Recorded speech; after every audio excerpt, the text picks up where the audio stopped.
Assalamualaikum warahmatullahi wabarakatuh. Selamat sore Smart Listener, apa kabar Anda hari ini? Kami berharap di hari ke-30 ini atau di akhir-akhir Ramadan ini kita tetap diberi kekuatan, diberi kesehatan, dan alhamdulillah kita setelah sampai di ujungnya Ramadan, ada rasa sedih yang bercampur dengan senang menyambut Hari Raya Idul Fitri, tetapi sedih meninggalkan Ramadan ini yang kita tunggu-tunggu sebenarnya dalam setahun itu kita tunggu, tahu-tahu sudah lewat. Dan hari ini memang hari terakhir kita berpuasa di tahun ini, dan juga hari terakhir juga bincang Ramadan bersama Dompet Duafa. Kita hari ini mengangkat suatu tema refleksi dari kehidupan dan juga refleksi dari puasa kita, dan juga refleksi dari bincang Ramadannya juga. Jadi kita namain judulnya hari ini refleksi. Kita boleh berbuat sesuka hati, tapi kita ingat mati. Dan bersama Ustadz Ahmad Saperi atau Ustadz Ferry sudah hadir di studio Smart FM. Di hari terakhir ini susah-susah nih Ustadznya, mau lebaran datang-datang ke studio. Tapi terima kasih sekali lagi Ustadznya sudah bisa mengisi acara bincang Ramadan ini. Semoga amal kebaikan Ustadz Ahmad Saperi atau Ustadz Ferry ini dibalas oleh Allah Subhanahu wa taala. Ini pertemuan ketiga. Dua pertemuan sudah, dan satu pertemuan itu penontonnya banyak di YouTube. Langsung saja saya ke Ustadz Saperi. Ustadz Ferry, selamat sore. Assalamualaikum Ustadz. Waalaikumsalam warahmatullahi wabarakatuh. Apa kabar nih Ustadz? Alhamdulillah. Kita jumpa lagi ya Ustadz ya. Di akhir Ramadan pula ini ya, dan juga mudah-mudahan selalu sehat ya. Dan tema yang kita angkat ini terkait refleksi kehidupan. Ya, subhanallah. Tanpa terasa ya. Iya. Kita ini Ustadz sering sekali melihat banyak penjingoan kata orang Palembang nih. Banyak kejadian yang tidak mengenakan di pandangan kita. Musibah yang begitu banyak, musibah yang setahun ini juga kita alami, musibah pandemi ini Ustaz ya, musibah sakit, musibah yang lain-lain, musibah ya yang jelas kalau pandemi ini banyak yang PHK Ustaz.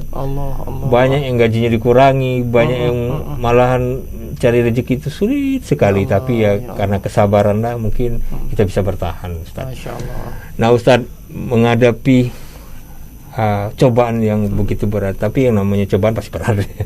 Biar sekecil apapun, tertusuk duri pun terasa berat kalau kita tidak bersabar. Masya Allah. Nah ini Ustadz, bagaimana pandangan Islam terkait dengan refleksi kehidupan ini Ustadz? Silakan. Baik, alhamdulillahirabbil alamin. Alhamdulillahirabbil alamin. Allahumma sholli wa sallim ala sayyidina Muhammadin wa ala alihi wa sahbihi ajmain wa ba'du. Sahabat Smart FM yang dimuliakan Allah, yang kami muliakan abang kami ini, Bang Dery, yang selalu setia mendampingi para asatidz sampai duafa ini. Mudah-mudahan beliau setelah 2 tahun berturut-turut ya dengan program bincang Ramadan, setelah tahun kedua ini insya Allah jadi ustadz beliau nih. Amin. Karena seluruh ilmu ustadz diserap ya. Amin. Kalau 30 ustadz 30 hari 2 kali 30 60 ustadz udah diserap ilmunya. Masa nggak jadi ustadz?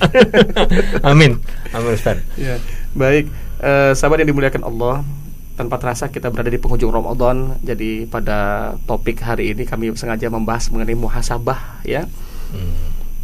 Bagaimana kita menghisap ya keadaan kita, karena sesungguhnya nanti kita akan dihisap oleh Allah Subhanahu wa taala. Maka tidak salah kita sedikit merenung untuk sore hari ini ya Bang Andri ya. Sahabat yang dimuliakan Allah, ada sebuah hadis yang mana hadis ini merupakan nasihat dari malaikat Jibril kepada baginda Nabi Muhammad SAW. Luar biasa ya. Nah, jadi hadis ini nasihat malaikat Jibril yang memberi nasihat malaikat yang dinasihatin Rasul.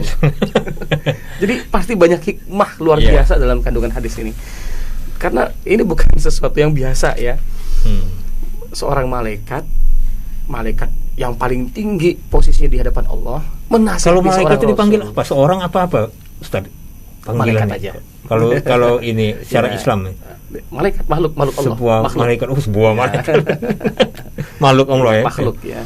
Beliau adalah makhluk ciptaan Allah Subhanahu wa taala. Jadi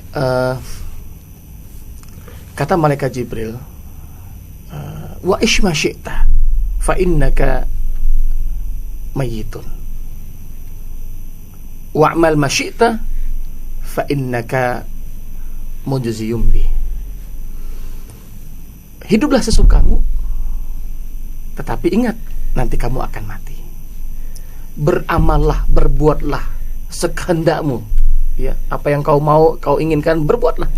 Tapi ingat, setiap perbuatan itu ada pertanggungjawabannya. Sahabat yang dimuliakan Allah, ini bukan berarti Bang Dery, Rasulullah itu disuruh hidup sesuka-sukanya, bukan. Ya, bukannya Rasul itu hidup, ya udah, sudah dibebaskan dari segala sesuatunya, silakan berbuat sesukanya, bukan seperti itu. Tetapi apa? Ini adalah sebuah percakapan yang maha indah, ya, yang mengandung hikmah yang dalam, ya. Kalau saya boleh memisalkan, umpamanya nih, kita mau katakanlah naik gunung, ya, kita ingin mendaki gunung yang tinggi, lalu kita bertanya dengan instrukturnya yang lebih profesional. Bang, saya naik gunung nanti, saya nanti bawa tas gede apa tas kecil ya? Kata instrukturnya terserah. Tapi ingat kita ini mau naik gunung katanya. Dia nggak ngelarang, juga nggak nyuruh, terserah. Tapi ingat kita ini akan naik gunung. Ya. Oh, mestinya kita berpikir, ya, ada perjuangan yang berat, ya, mendaki gunung yang tinggi. Jadi kalau seandainya saya bawa tas dengan beban yang berat, akan menyusahkan diri saya sendiri. Itu maksudnya, ya.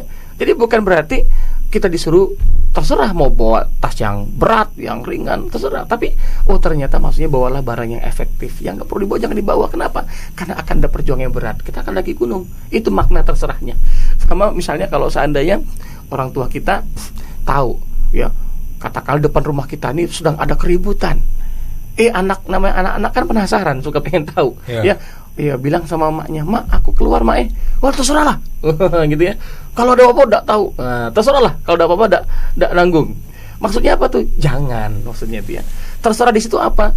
Agar kita mikir, ya, bahwasanya di depan ini ada keributan. Kalau seandainya kita memaksakan diri enggak keluar, maka akan mencelakakan kita. Jadi terserah di situ ada maknanya. Nah, begitu juga dengan hadis tadi. Ketika dikatakan hiduplah sekehendakmu, terserah. Tapi nanti ingat ada pertanggungjawaban. Kamu mau hidup mau kayak mana, terserah. Tapi ingat ada kematian nanti yang akan membayangi kamu.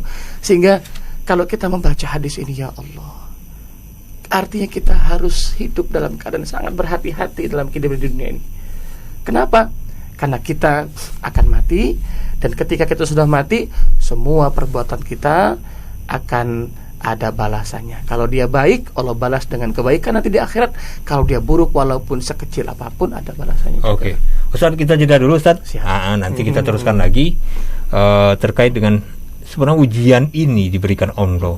Pasti ada maksud, pasti. Betul, ya. Nah, tetapi kita sebagai manusia ini sering lupa, sering tidak tahu bahwa kita itu diuji. Tapi kita ini menyangka itu adalah rezeki. Kalau ujian itu enak, misalnya kaya, dapat pekerjaan dan segala macamnya. Tetapi kalau ternyata itu sakit dan kemiskinan, baru dibilang cobaan. Nah, ini yang sering salah kaprah. Ya, Ustaz Ferry, itu tadi sebelum jeda ada dua kondisi. Kita kesulitan, kita mengalami kesenangan. Kesulitan ini ya tadi sakit, kemiskinan dan lain sebagainya, bencana alam dan apapun itu, termasuk tersusuluri lah. Nah, kita menganggap itu cobaan, cobaan. Tapi ada juga orang yang tidak bisa bersabar, dia putus asa. Tetapi kebanyakan orang itu bersabar dalam kondisi seperti itu. Nah, yang ini kaya, senang, atau dalam kondisi ya segar bugar seperti ini, kita menganggap Allah mengasih rezeki, ngasihkan limpah rahmat dan segala macam. Padahal Allah itu memberikan cobaan sama kita dengan kesehatan kita. Karena kita sehat, kita sekendak-kendak. Maksudnya dengan kesehatan kita setengah sombongnya melakukan tidak memanfaatkan kesehatan itu dengan di jalan Allah. Kalau kita sehat harusnya beribadah. Kalau kita sehat atau dugem. Itu kan berarti kita itu. Nah, apakah itu kategorinya cobaan? Iya, maka tadi kan Sudah kita sesi pertama tadi kita isi dengan bahwasanya ingat ya, segala perbuatan, segala yang terjadi dalam kehidupan ini diakhiri dengan kematian dan akan ada pertanggungjawabannya. Lalu kita beranjak ke selanjutnya dalam menghadapi kehidupan ini. Tadi kata Kak Dery, banyak ujiannya, banyak cobaannya. Bahkan ya di antara cobaan itu di antara tertusuk duri kan. Ada sebuah hadis nih Bang Dery, agar menjadi motivasi dan penyemangat kita yang tengah sedang diuji oleh Allah SWT. Ada hadis dari Ibnu Majah, ini bagus sekali hadisnya, bahwa nanti ketika Allah Subhanahu wa Ta'ala akan menghisap hamba-hambanya, maka manusia digolongkan ke dalam dua kelompok manusia. Kelompok atau golongan yang pertama itu disebut dengan ahlul musibah, dan golongan yang kedua disebut dengan ahlul afiyah.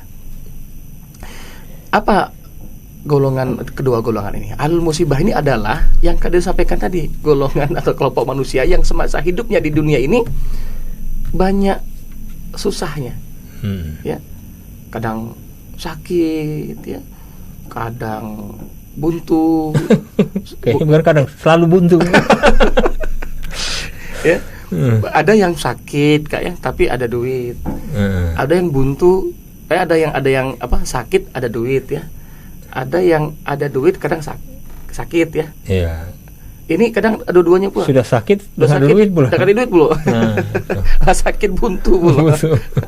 Nah, jadi macam-macam. Ada yang dicoba dengan bahkan ya, kita lihat manusia di sekitar kita ini kan, ada yang kaya, ada yang miskin ya. Ada yang sehat, ada yang sakit, ada yang selalu bahagia, mungkin ada yang selalu bersedih.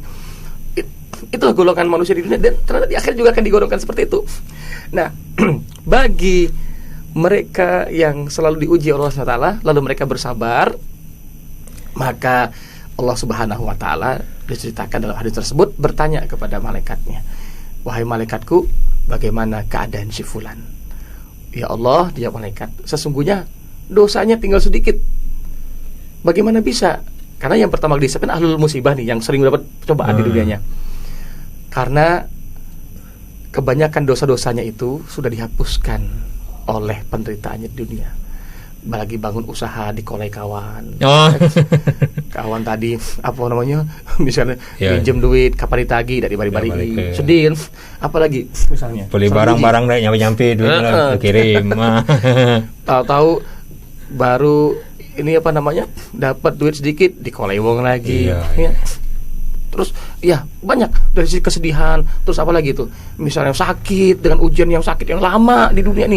Nah, itu ternyata semuanya adalah sebagai sebuah kafarat, sebagai sebuah penghapus atas dosa-dosa manusia itu sendiri. Sehingga benar kata malaikat tadi, ya Allah, dosanya tadi banyak, tapi sudah banyak dihapus oleh penderitaannya. Kesedihannya di dunia itu menghapus dosa-dosanya. Yang katakan itu benar, ya. Hatta duri yang menusuk kaki seorang mukmin, walau hanya tertusuk duri, kalau dia bersabar, maka itu akan tiadalah itu selain menggugurkan dosa-dosanya. Apalagi cobaan yang lebih berat daripada itu, sehingga dosanya habis. Nah, sudah kata Allah, kalau begitu berikan kepadanya 3 hal. Yang pertama, kata Allah, berikan kepadanya afiyah, kesejahteraan, sebagaimana dulu dia tidak memperolehnya di dunia. Jadi dia ini dapat kebugaran, kewarasan, kesegaran ya.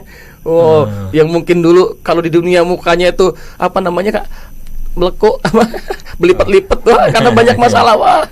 Ya, ndak ini tapi bukannya cerah, ya, afiah, sejahtera dia, segar, ya, merasakan kenikmatan. Lalu kata Allah, beri dia khairan, beri dia kebaikan, dan kebaikan ini maksud itu adalah kebaikan yang maha luar biasa, itu surganya Allah Subhanahu wa Ta'ala. Lalu yang ketiga ini yang hebat, beri ia manzilah, yaitu satu keutamaan, satu derajat yang tinggi sekali di surga, ya, sehingga ketika dia diangkat pada manzilahnya tinggi sekali, sehingga alul afiyah ini yang melihat kejadian itu, ketika ingin melihat di mana posisi ahlul musibah yang sabar ini diletakkan oleh surga, mereka harus mengangkat kepalanya tinggi-tinggi. Wah, tinggi betul. Tinggi sekali, ya.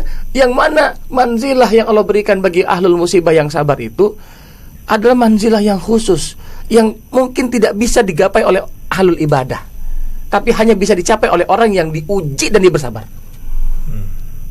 diuji dia bersabar. Ahlul ibadah yang banyak tahajud, banyak puasa, banyak sedekah, tidak bisa mencapai manzilah itu. Itu manzilah khusus untuk orang-orang ahlul musibah yang sering dapat kesedihan, kesulitan di dunia sebagai para nabi dan rasul, ya.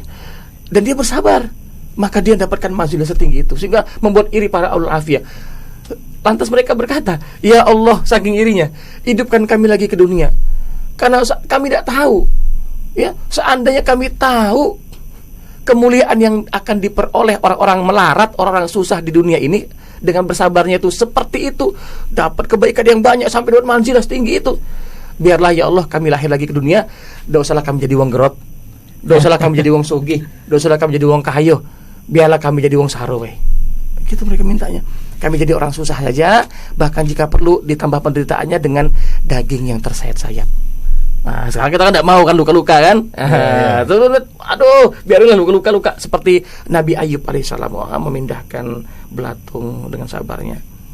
Nah, itu ketika bersabar mendapati ujian itu, inilah kemudian akan Allah berikan kepada hal musibah. Maka seperti dimuliakan Allah, apalagi yang kalau saat ini lagi dengerin ini mau lebaran, THR urung cair, ya, besok lebaran, anak tetangga, ya Allah sedih kadang-kadang gitu jadinya, udah beli baju baru dan sebagainya, ya mudah-mudahan Allah berikan rezeki, mudah-mudahan. Kalaupun belum, lebaran dengan sangat sederhana, sabarlah, ya, ini dunia sementara, dunianya hanya sementara, nggak lama kita, ya, tapi kalau kita bersabar, nanti apa yang belum sempat kita nikmati di dunia ini akan lebih kita nikmati di surganya Allah Subhanahu Wa Taala dengan bersabarnya kita. Wallahu a'lam bishawab.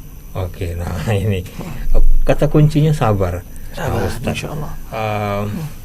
Orang itu tadi balik kemiskinan dan kesulitan masih bisa bersabar, tetapi dikasih ujian kekayaan dan kesenangan tidak bisa sabar. Maksudnya tindakan yang dilakukan malah sebaliknya, dia merasa ini rezeki dari Allah, oke lah rezeki, mungkin keberkahan, oke lah keberkahan, tetapi dibalik itu orang yang hartanya banyak, pertanggungjawabannya juga banyak nih Ustaz. Ya Allah. Nah, betul Kak. Jadi boleh jadi betul.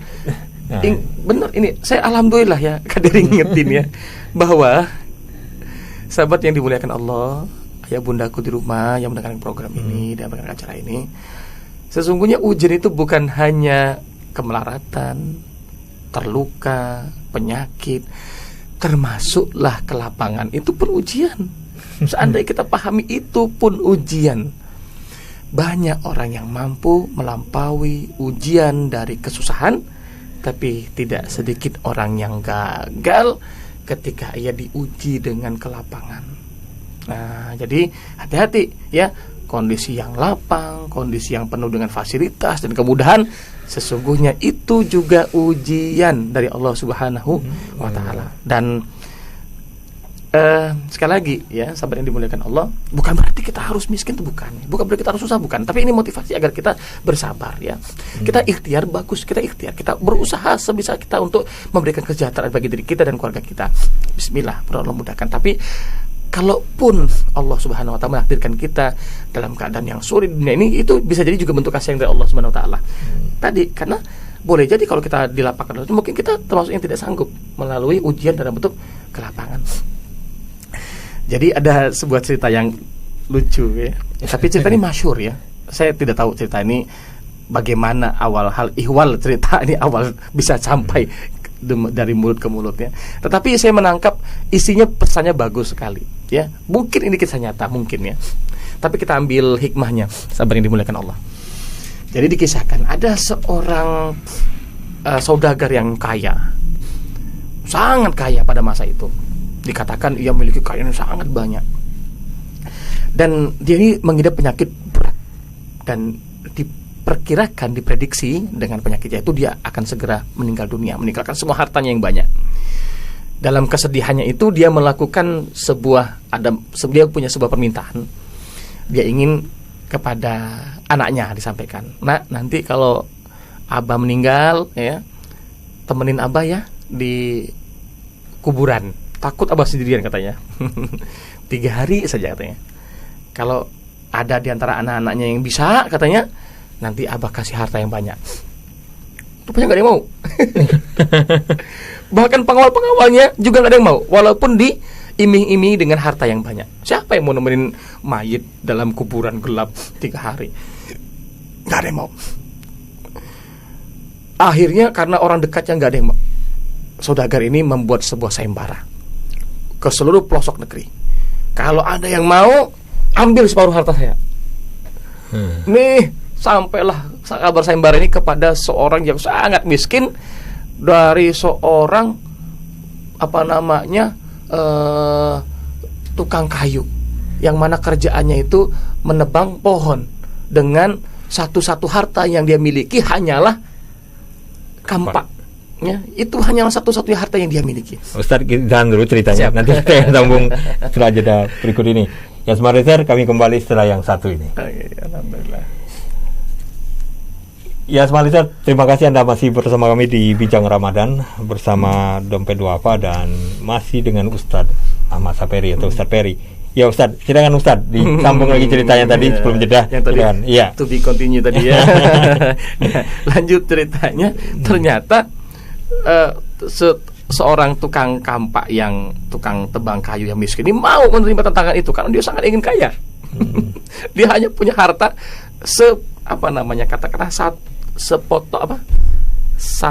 satu buah kapak ya dari kayu. Itulah harta satu yang dimiliki. Jadi dia ini sangat miskin. Dia ingin sekali kaya. Dia laporkan dirinya ingin ikut sayembara. Ternyata tidak begitu lama setelah ia menyatakan kesediaannya, benar-benar si saudagar itu meninggal dunia. Nah, akhirnya dia dihubungi untuk datang hadir.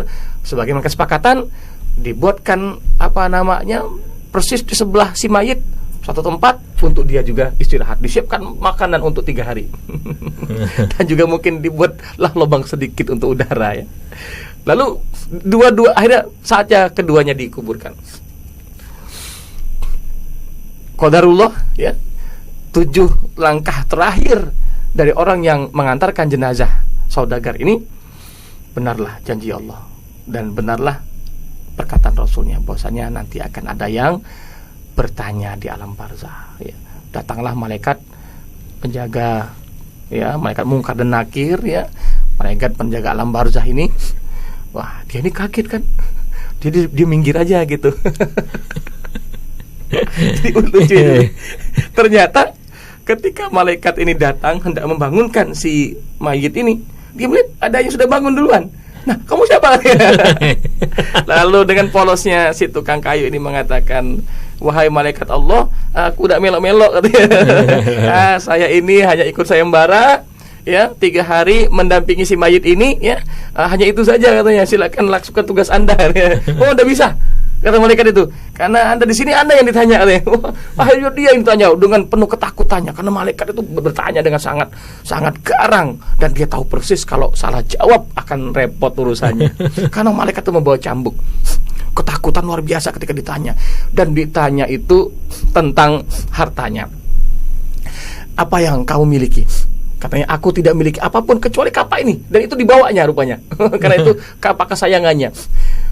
Ditanya ya tentang kapaknya, tentang kayunya, dari mana ia dapatkan, berapa pohon yang ia tebang, apakah ia menebang pohon itu dengan cara yang benar, apakah ia menebang pohon itu memang sesuai dengan kebutuhannya, tidak berlebihan dan sebagainya. Selama 3 hari dia hanya ditanya tentang sepotong kapak. Dan dia ketakutan sekali kalau salah menjawab. Kalau pernah ada pohon yang mungkin pernah ia tebang dan itu bukan haknya, ya dia langsung berpikir jauh. Kalau ada pohonnya ia tebang dengan cara yang batil dan sebagainya. Karena 3 hari ditanya seputar kapak. Dari mana ia dapatkan, dari mana kayu, dari mana gagangnya, dari mana besinya, ya. Terus digunakan untuk apa? 3 hari itu saya yang tanyain. Untung dia bisa menjawab karena ia hanya punya kapak. Sehingga ketika 3 hari selesai sayembara tersebut, ia keluar dari kuburan tersebut, senang orang nyambutnya kan, syukurlah ya sehat gitu kan. Udah kalau begitu sebagai wasiat bapak, kata ahli waris keluarga si saudagar meninggal ini, maka karena bapak sudah 3 hari berhasil mendampingi mayit bapak, ini separuh harta buat bapak. Apa kata tukang kapak itu? Udah aku gak mau lagi katanya. Ambillah kalian semua. kata tersebut. Kenapa? Aku hanya punya kampak, katanya. Itu 3 hari berturut-turut aku ditanya tentang itu. Gimana kalau aku punya harta yang lain, katanya, harta yang banyak? Pasti pertanyaannya lebih banyak lagi, dan dia ketakutan sendiri. Karena betul, saat itu kita bisa bela diri. Ya, ini uang dari mana? Siapa? Kapan tanda tangannya? Memang kamu berhak nggak tanda tangan di situ? Atau apa? Macam-macam banyak. Terus dipakai buat apa? Beli ini, beli itu, memang sudah perlu apa enggak? Atau jangan mubazir? Kan banyak. Berarti kalau kita punya harta, hati-hati sebenarnya. Ya Allah, ya Rabbi, ya Hanan, ya Allah. Kita bingung ya. Nggak punya harta gimana? Kita kan punya, artinya apa? Sahabatku, ini yang saya bilang, bermuhasabah kita di akhir Ramadan ini untuk kita berhati-hati. Benar-benar kita mohon pada Allah, diberikan Allah Subhanahu wa taala hidayah, petunjuk dalam menjalani kehidupan ini pasca Ramadan ini. Insyaallah mudah-mudahan kehidupan kita menjadi lebih baik lagi, lebih dekat dengan Allah Subhanahu wa taala. Oke, Ustaz. Jadi sebegitu beratnya pertanggungjawaban harta ini sendiri, ujian harta ketimbang ujian kesulitan. Memang kesulitan ini mana bisa menghapus. Nah, gitu kan? Menghapus dosa. Jadi di situ letak korelasi di antara dua hal ini. Harta ini kalau manusia nggak sadar. Nah, harta ini malah menyulitkan kita nantinya di masa perhitungan ini. Saya pernah membaca sebuah tulisan bahwasanya Imam Syafi'i pernah mengatakan bahwasanya ada masa di mana kamu tidak menginginkan harta. Ada masa di mana kamu tidak menginginkan harta, yang mana dulu kamu sangat berhasrat untuk mendapatkannya. Kapan itu? Ketika mendekati ajal. Ya. Apa maksudnya? Kan harta ini selagi kita masih sehat, masih segar bugar, masih kita pengen banget, rasanya kita pengen mendapatkan, merangkul semua harta itu. Tapi nanti akan ada satu masa, kata Imam Syafi'i, di mana kamu menyesali, ya. Kenapa? Karena itu menjadi beban bagimu. Itu tanah saya, itu tanah saya, itu tanah saya. Terserah mau hak siapapun itu, selagi dia mampu menguasainya, dia ingin kuasai. Padahal itu bukan hak dia. Dan ketika dia berhasil, dia kan pasti senang. Saya menang. Katakanlah dia dengan cara yang cara tertentu yang mungkin itu tidak pas caranya, tetapi dia menang, bisa memenangkan harta hak orang lain, dia kuasai. Ya. Tetapi kesenangan itu ternyata hanya sementara. Jika tiba masanya, dia justru akan berkata, ya Allah, seandainya dulu nggak usahlah aku ambil tanah orang tersebut, nggak usahlah aku barang dia. Kenapa? Karena pada saat itu dia justru nyesel. Karena jadi beban bagi dia. Ya, sekarang kita berpikir Bapak Ibu, yang penting kita sekarang nih apa? Yang penting kita punya harta, kita punya kedudukan di tengah masyarakat, kita dihormati, iya sekarang. Tapi nanti akan ada masa di mana semua itu jadi susahan kita. Ya, kenapa? Ketika kita nggak butuh lagi dengan harta, kita nggak butuh lagi. Kenapa? Kita sudah mendekati ajal. Tetapi Allah sudah memperlihatkan bagaimana hisab kita. Nah, iya ya. Aku ini ada hisabnya. Ini yang saya katakan di awal tadi, kita kan wa mal masyita fa innaka mujziyum bi. Berbuatlah sesukamu, tapi ingat nanti ada pertanggungjawaban. Nah, ketika sekarang kita ingin semua bahkan halal haram hantam oleh kita. Nah, pada masanya ketika harta itu tidak lagi memberikan manfaat bagi kita, justru ia akan menjadi beban kita. Maka kita akan berkata, ya Allah, ya, cobalah aku tidak menguasai harta tersebut. Ya, apalagi kalau itu dikuasai dengan cara yang haram, cara yang batil. Kenapa jadi beban kita? Karena kita yang bertanggung jawabnya, bukan anak kita, bukan istri kita. Ya, kenapa? Oh, ini kan saya cari untuk dia, ya Allah, untuk anak saya, untuk istri saya. Ya, itu urusan kita. Ya, mestinya kita mampu mencegah diri kita. Kenapa? Karena sesayang apapun kita sama istri kita, sesayang apapun kita sama anak kita, kita pribadi akan bertanggung jawabnya. Maka hati-hati. Oke, Ustaz. Nanti kita jeda dulu, Ustaz. Nah, ini ada satu problem yang sering kita lihat di bangsa ini, ya. Korupsi ini, Ustaz. Masya Allah. Nah, korupsi ini memang merajalela, ya, terjadi di kita. Nanti sesi terakhir nanti kita akan bahasnya, Ustaz, terkait begini. Korupsi ini terjadi karena orang menguasai atau menjabat sesuatu. Nah, jadi ujian jabatan. Nah, ujian jabatan, ujian pangkat ini juga kadang tidak disadari oleh kita. Kita mungkin maksudnya misalnya Ustaz suatu saat atau saya suatu saat menjadi pejabat, itu menganggap itu misalnya kepilih pilkada, wah alhamdulillah, padahal itulah gerbang neraka yang mau kita buka ini. Kalau kita tidak bisa memanfaatkan atau tidak bisa menjalankan dengan benar, yang terjadi apa? Banyak kepala daerah atau pemimpin-pemimpin kita ini yang ditangkap korupsi. Innalillahi wa Nah, inna ilaihi raji'un. ini ujian jabatan. Nah, ini Ustaz, apakah kita bisa melewatinya? Ataukah jabatan ini termasuk ujian atau termasuk rezeki atau termasuk azab bagi kita? Atau tahu kita masuk neraka? Itu gerbang yang kita pilih. Kita ambil bisa masuk neraka, tidak kita ambil karena bukan seperti lingkaran setan masuk. Mau tak mau kita melakukannya. Nah, ini karena bukan diberi, kita ikut pilkada sengaja tuh Ustaz, bukannya mendapatkan jabatan. Ini termasuk kategori rezeki yang diberikan Allah, atau ini cobaan yang diberikan Allah, atau kita sendiri yang konyol natengi yang bakalan kita masuk neraka, atau bakalan kita berbuat yang tidak benar. Makanya, nah ini apa kategorinya ini Ustaz? Silakan Ustaz. Ya, spektrumnya juga luas ya. Jadi cara menyimpulkannya akan sangat tergantung dengan bagaimana dia mengamalkan hal tersebut ya. Tapi yang pertama yang perlu kita renungkan, benar yang kata Kak dari tadi ya. Hati-hati, banyak orang yang bisa berhasil menjaga dirinya, kedekatan dengan Allah, kejujurannya itu dalam keadaan sulit ya. Tapi ketika fasilitas itu dibuka ya, dia mendapatkan posisi tertentu dan sebagainya, belum tentu bisa sanggup ya. Ya kita ini kadang mengatakan wah orang itu korupsi, kita hujat, kita iya, itu bisa jadi mungkin karena kita tidak berada di posisi. Betul. Kalau kita di posisinya, jangan-jangan kita lebih rakus parah lagi. Ya, lebih rakus lagi dari dia mungkin ya, nauzubillah summa nauzubillah.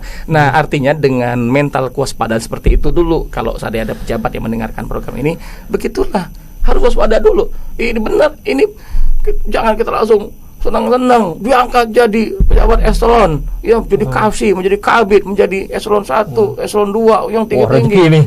Langsung senang. Ya, itu juga benar ya kata Kak Dery, ngingetin saya juga, itu ujian, ya. Hati-hati. Kenapa? Yang namanya ujian, ada yang gagal, ada yang berhasil. Nah, kegagalan ini yang harus kita antisipasi. Ya kan? Iya, betul. Enggak menjamin kita langsung berhasil dan ujian itu. Enggak ada ujian yang sudah dipastikan 100%. Formalitas namanya itu. Ya. Dan Allah enggak kenal istilah formalitas itu. Ya. Arti kalau lu bilang ini ujian, ya ujian bener. Boleh jadi kita belum tahu jawabannya. Boleh jadi kita gagal kan. Nah, ini yang harus dipahami oleh para bapak ayah-ayah kita. Saya sangat memuliakan mereka. Tentu begini loh Kak Dery, karena saya juga di birokrasi ya.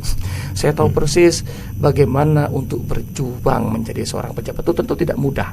Butuh ya memang sekarang ini itulah masa memang zamannya ya, nepotisme, korupsi itu memang. Tapi di sisi lain juga saya menyaksikan bahwa banyak orang-orang baik yang untuk mencapai posisi tertentu butuh dedikasi, butuh profesionalisme, butuh minimal loyalitas dalam pengabdian. Ya, akhirnya dia menjadi pejabat. Jadi memang tidak juga hina betul kalau kita harus waris ayah-ayah kita, ya, ayahanda kita, ibunda-ibunda kita yang saat ini mungkin berada dalam posisi jabatan-jabatan tertentu ya. Rasanya juga nggak layak, nggak pantas saya memberi nasihat, siapalah saya gitu ya. Tetapi setidaknya yang ingin saya sampaikan adalah ayahku, bundaku, ya. Tadi yang disampaikan dalam uraian pertama kita, Rasul mengatakan wa ismasyita fa innaka mayyitun. Hiduplah sesukamu, tapi kamu akan mati. Wa amal masyita, berbuatlah sesukamu, fa innaka mudziyum bih, tapi tetap akan ada pertanggungjawabannya. Maka yang namanya pangkat dan jabatan itu adalah ujian, ya. Itu dulu mental yang harus kita tanamkan. Maka kalau kita sudah menyadari bahwa ini adalah ujian, kita tidak akan euforia ketika mendapatkan jabatan tersebut. Ya, senang berlebihan gua. Ya, ini ujian, minta doa. belum tentu saya berhasil. Kalau saya gagal, maka berdoa sama Allah, ya Allah, kalau di awal-awal tuh, ya Allah, Engkau yang menakdirkan ini semua untuk hamba, ya Allah. Ya, kalau jabatan ini justru akan membawa ke neraka, ya Allah, maka dengan caramu hentikanlah ini, ya Allah. Ya, buat apa kita kan? Neraka itu luar biasa penderitaannya, Bapak Ibu, nggak sebanding dengan fasilitas yang diberikan oleh pemerintah sebagai seorang pejabat. Di sebuah hadis itu ya, ketika orang yang paling susah di dunia, semua kesusahan ada padanya, lalu dia dimasukkan sekejap di surga, tuh hilang semua rasa, lupa dia seberapa, padahal dia paling menderita di dunia. Ya, baru sekejap masuk surga lupa semua, dia sudah saking indahnya surga. Tetapi sebaliknya juga, orang yang paling nikmat di dunia, paling hebat, paling nikmat, paling banyak kenikmatan, tapi dia masih pada Allah, dimasukkan ke neraka sekejap saja, diangkat lagi, gimana? Nah, lupa udah kenikmatan dunia tuh. Ya, saking hebatnya sisa neraka. Jadi Bapak Ibu, nggak sebanding kita dapat fasilitas dari negara, dari fasilitas dari pemerintah, dengan mobil dinas, rumah dinas, gaji yang hebat. Kalau itu nyebabkan kita masuk neraka, nanti kita rugi. Nah, jadi tapi tidak juga Kak Dery semua pejabat gagal dalam ujiannya. Karena boleh jadi jabatan itu justru bisa mengantarkan ke surga. Ya, namanya ujian ya. Iya. Nah, ketika berhasil berarti pangkat itu yang mengantarkan kita ke surga. Bisa jadi dengan kebijakan-kebijakan tertentu. Contohnya ya. Ada seorang kepala dinas buat kebijakan. Zuhur bagi yang muslim semuanya sholat, nggak terkecuali yang tadinya nggak sholat. Ya, ini para dinas yang bilang nih, dan dia monitor langsung mana yang nggak sholat. Wow, sholat semua itu ngirimin pahala untuk dia. Kenapa? Karena kebijakannya memaksa orang beribadah pada Allah SWT. Ya, untuk apa sholat terpaksa? Sholat terpaksa lebih baik daripada tidak sholat. Ya, siapa yang bilang gak ada manfaatnya? Nah, jadi kalau dia mampu mengatasi ujian tersebut, dia menahan dirinya, mengambil haknya yang pada porsinya, terus juga dia justru dengan melakukan itu dengan kebijakan yang baik, ya bisa jadi itu malah mendorong dia untuk lebih cepat masuk surganya Allah Subhanahu wa taala. Oke, Ustaz. Karena waktu juga lah yang membatasi kita, Ustaz. Masya Allah. Kita simpulkan pembicaraan kita sekaligus mohon doanya, Ustaz. Jadi minta mendoakan untuk kita, diri kita sendiri, untuk pendengar kita, smart listener, dan juga untuk kondisi bangsa ini, Ustaz, termasuk pandemi ini, agar tahun depan kita tidak lagi bawa ini, Ustaz. Dengan masker terus ya.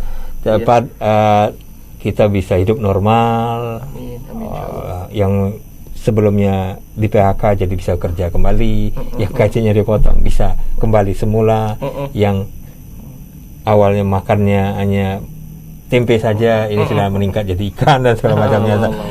Boleh ditutup dengan doa, silakan Ustaz.